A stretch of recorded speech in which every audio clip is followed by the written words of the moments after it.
Hello children, welcome to AIMS India's online classes, biology session, transport in living beings. In the last class, we have studied about what is the necessity of transport and the basic concepts related to transport in plants, okay, in higher plants. So actually the means of transport in plants, there are three main means of transport. What are the children? We have concluded by saying that there are three main means of transport in plants. They are diffusion, facilitated diffusion and active transport. Okay? You know very well the long distance transport occurring through vascular tissue in the plants. What are they? Xylem and phloem. What is that process called? Translocation. Okay, once again I am repeating the concept which we have learnt yesterday. Translocation, the long distance transport occurring through vascular tissues, xylem and phloem, is called translocation. Okay, the passage of materials into and out of the cells is carried out by a number of methods. Some important methods are diffusion, facilitated diffusion and active transport, especially in plants. And let us know briefly about this diffusion. Okay, how the diffusion occurs? Diffusion occurs along the concentration gradient. It is a passive transport. What is the meaning of passive transport? It occurs without using the energy, and here no energy is utilized. Then what is facilitated diffusion? It occurs along the concentration gradient. It is also passive transport. Here also no energy is utilized, but it occurs through fixed membrane transport proteins. It occurs through fixed membrane transport proteins. This we are going to study in detail today.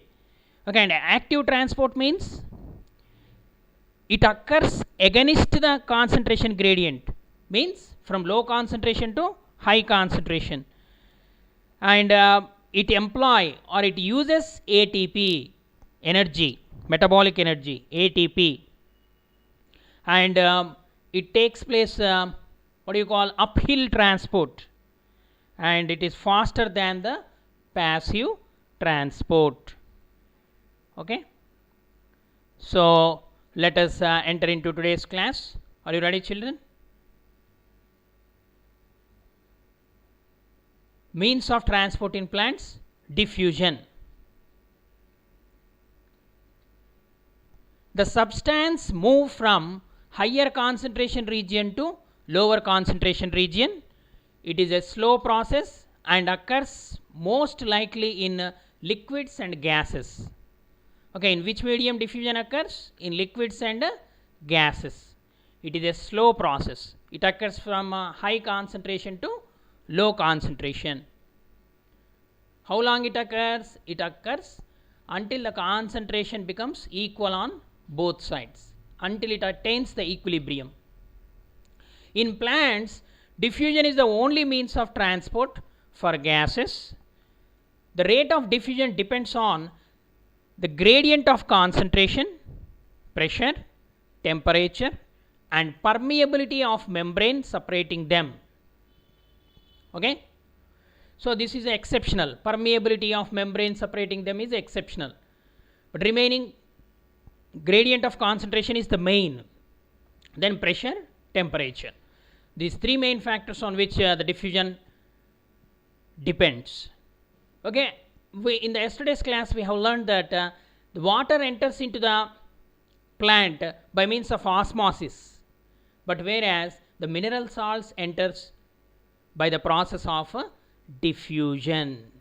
Okay, so you see here the water absorbed by the roots by osmosis, then water travels through the plant and The water evaporates from the leaf surface by a process called transpiration. So this transpiration maintains the continuous column. Okay. Next, facilitated diffusion. Facilitated diffusion. So the presence of gradient is important for the process of diffusion, and its rate depends on the size of substance. It is important to note that smaller substances diffuse faster as compared to larger ones. Okay, this is the main concept involved in facilitated diffusion. What is that main concept? Smaller substances diffuse faster as compared to larger ones, and the presence of gradient, concentration gradient, okay, high concentration to low concentration, it takes place. Okay. Along with the size, the rate of diffusion also depends on solubility in lipids and the major constituent of the membrane. Okay, that is membrane means plasma membrane. Okay. So another factor on which this facilitated diffusion depends is solubility in lipids and the major constituent of the membrane. The major constituent of the membrane is proteins, lipoproteins. Proteins are the main constituent. So the substances with hydrophilic moiety are difficult to pass via membrane, and therefore its movement is facilitated. The meaning is, the substances with hydrophilic moiety means which have the ability to dissolve in water. If it is hydrophobic, it can easily dissolve in the lipids, but the substances with hydrophilic moiety are difficult to pass via membrane. So that's why its movement is facilitated. Okay. So here outside, so not all molecules are passing through this membrane. Okay. To inside only few. There are some in 10 number, more than 10 are there here, the molecules, but here only 4. Slowly the entry taking place depending upon the hydrophilic moiety. If it is hydrophilic, then it is retained here itself, outside only. Okay. If it is not hydrophilic, then it is coming out. Okay. So this kind of diffusion is called a facilitated diffusion. Next, in the facilitated diffusion, see, this is the plasma membrane. So the diffusing particles, some substances are involved, no? That is carrier proteins in the membrane. It also determines the facilitated diffusion. In this facilitated diffusion, the site is provided by membrane proteins at which such molecules are able to cross the membrane. Okay. The carrier proteins in the membrane will determine the passage of the molecules. The concentration gradient is already present for molecules to diffuse even if the facilitated by protein, and this process is referred to as facilitated diffusion. Okay. Then active transport means facilitated diffusion also, it is a passive process. There is no utilization of energy. Okay. So this facilitated diffusion, actually it depends on carrier proteins and channel proteins. The carrier proteins means they bind the particular solute to be transported. Okay. And also some proteins, carrier proteins, allow two types of molecules move across the membrane called co-transport. Okay. So that is you will learn in a higher class, the symport, antiport, uniport, like that. Okay. Whereas The second type is channel proteins. They allow the diffusion of the solutes. So it takes place by two ways, that is ion channel and porins. You will study in the higher classes.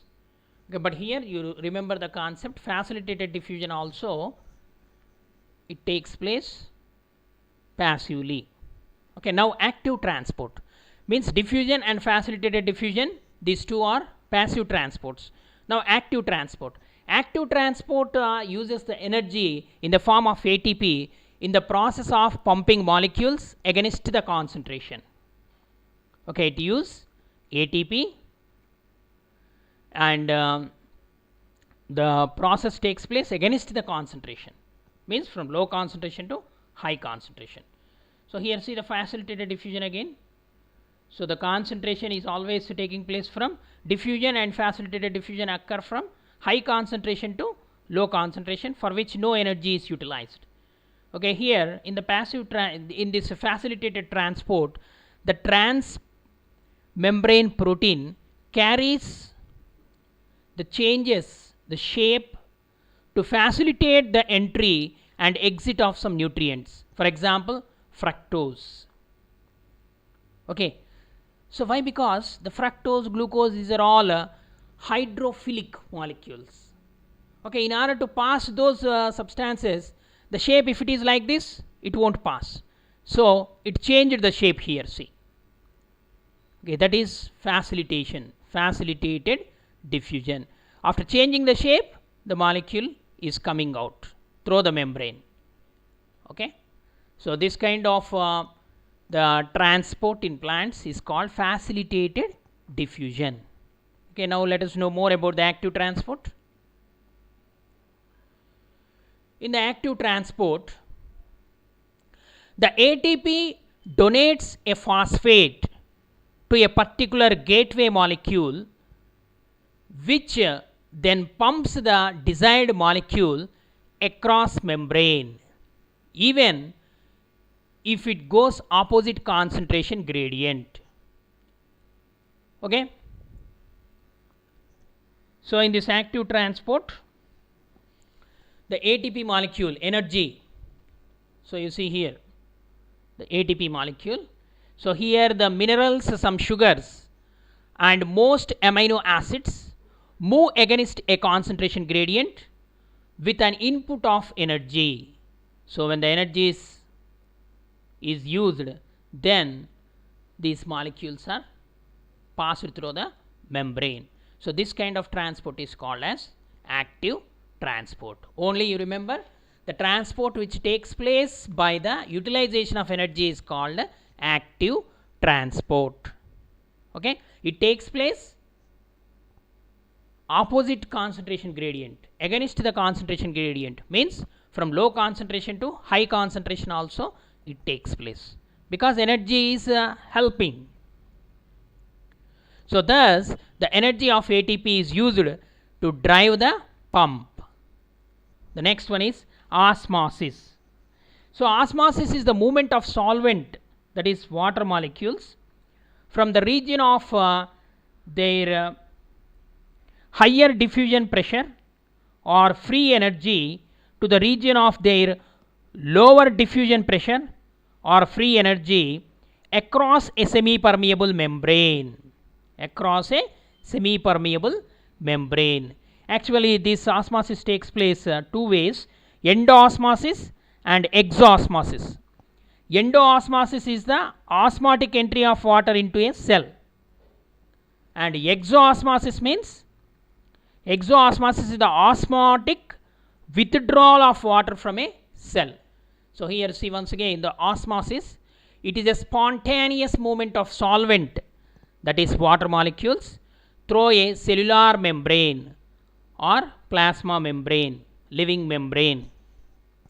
This is a special kind of diffusion that moves water molecules from a place of high concentration to a place of lower concentration to create a stable and equal cellular environment. To create a stable and equal cellular environment. Okay, it involves osmotic pressure. Okay, that you will study in higher class. let us know more about the osmosis. The cell of the plant is surrounded by a cell wall. Beneath that, a cell membrane. The wall of the cell is freely permeable to substances in solution and water, and therefore is not a barrier for the movement. Okay, the wall is not a barrier for the movement. The plant cell contains a large vacuole with the vacuolar sap. Okay, vacuolar sap means the fluid present inside the vacuole and contributes to the solute potential of the cell. Okay, so here osmosis in plants, the three conditions: isotonic, hypotonic, hypertonic conditions. Means depending upon the concentration, the vacuolar sap, first one is isotonic, means same as that of external environment, the concentration is. Hypotonic means less concentration compared to the external environment.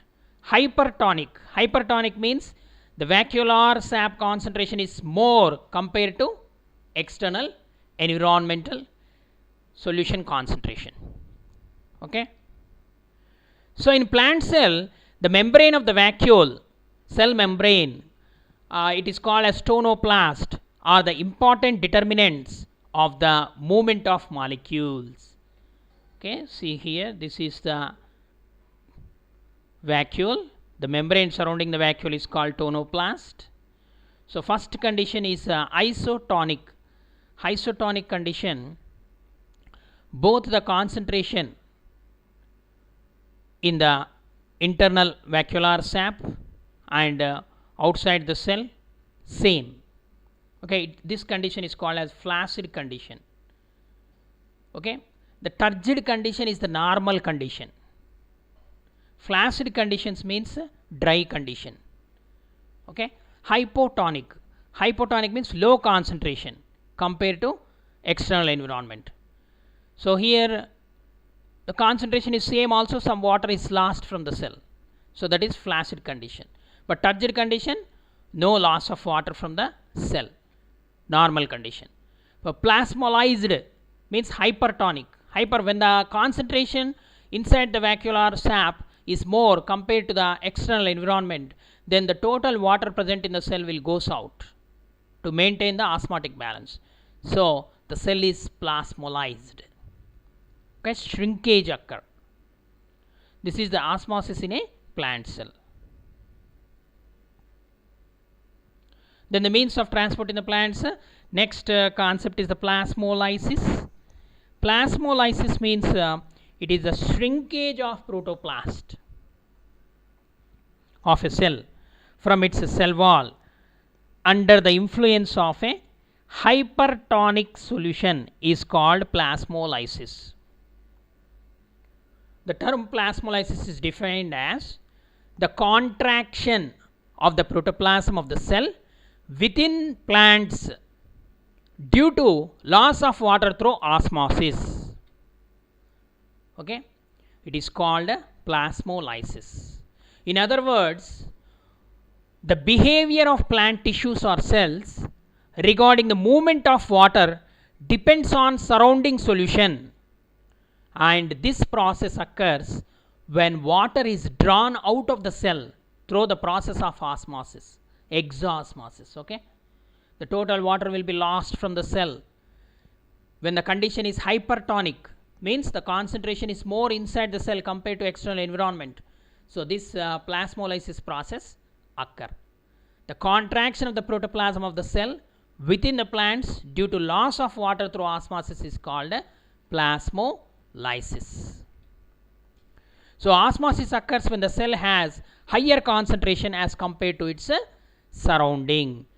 See here, it is a normal cell, then the cells showing contraction of cytoplasm, then plasmolizing solution means the loss of water is taking place. The cell is plasmolized. See, the content of the cell is reduced here.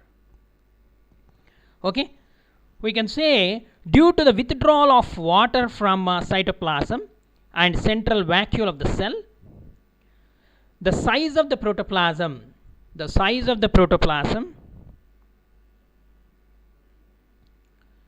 reduces. Okay, this is the first stage of plasmolysis. This is the first stage of plasmolysis. It is called limiting plasmolysis. It is called limiting plasmolysis. The extra hypertonic external solution continues to withdraw from the central vacuole by exoosmosis, means the water coming out through the membrane, okay, and causes an incipient plasmolysis. The second stage, it is called as incipient plasmolysis. At this stage, hypertonic solution enters the cell in between the protoplast and the cell wall. So due to continued exoosmosis, the protoplast shrinks. Okay, further it is known as the evident plasmolysis. Final one is evident plasmolysis. Okay, so this is the evident plasmolysis. It continues once again. The swelling of the plasmolyzed protoplast under the influence of hypotonic solution is called deplasmolysis. Okay, it is once again if it reverse of this plasmolysis is called deplasmolysis. Okay, the swelling up of the plasmolyzed protoplast under the influence of hypotonic solution is called deplasmolysis. It is possible only immediately after the plasmolysis and shows endoosmosis.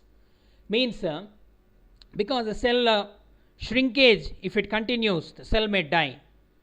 So immediately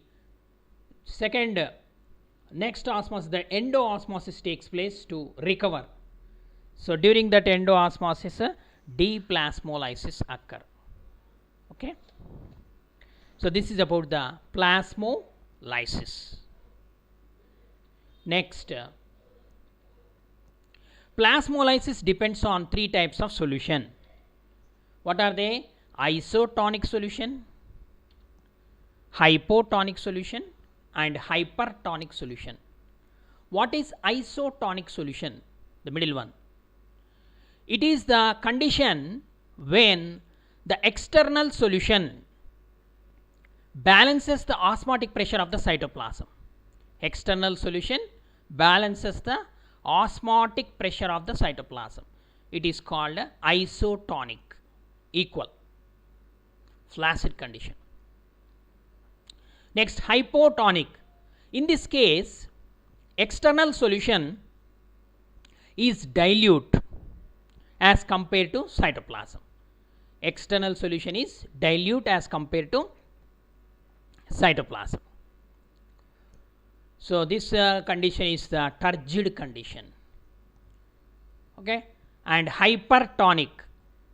In hypertonic condition, the external solution is more concentrated compared to internal cytoplasm.